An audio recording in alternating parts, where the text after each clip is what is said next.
Para saan ka nabubuhay? May 16. Offertory Reading Devotional.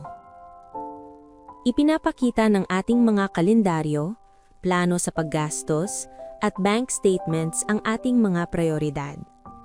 Kung saan natin inilalaan ang ating oras at pananalapi ay tunay na sumasalamin sa focus ng ating buhay. Ibinubunyag nito kung para saan talaga tayo nabubuhay. Pag-isipan ang mahalagang tanong na ito.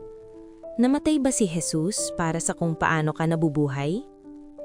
Magiging katulad kaya ng sa iyo ang kalendaryo at bank statements ni Jesus? Maaring ibunyag ng sa iyo ang ilang pamumuhunan ng oras at pera sa mga bagay na hindi mahalaga sa kanya, o marahil ay direktang salumat sa kanyang kalooban. Nakikita ba sa iyo ang mga prioridad na kanyang ikinabuhay at ikinamatay? Si Jesus ay dumating upang tayo ay nagkaroon ng buhay na ganap, 100%. Juan 10:10. Sinasabi sa atin ng mundo na ang paraan ng pamumuhay ni Jesus ay nakakabagot at lipas na. Ngunit si Jesus, ang ating lumikha, ang nakakaalam kung ano ang pinakamabuti para sa atin.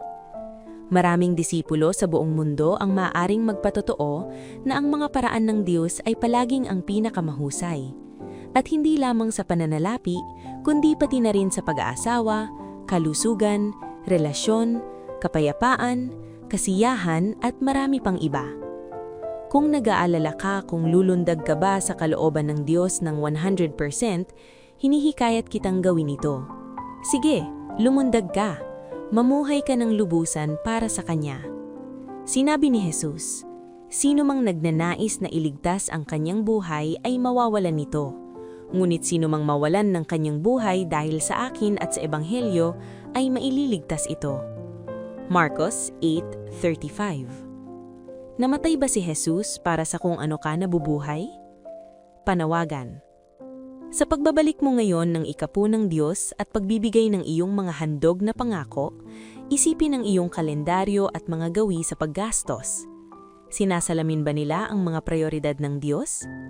Kung may mga bagay na dapat pagbutihin, mapagpakumbabang hilingin sa Diyos na bigyan ka ng lakas at tapang upang mamuhunan sa kanyang gawain gamit ang oras, talento at pananalapi na ipinagkatiwala niya sa iyo. Salamat sa iyong katapatan. Sa pagbabalik natin ng ating mga ikapu at pangakong handog, ay ilagay natin sa huli ang ating mga hangarin at unahin ng Diyos.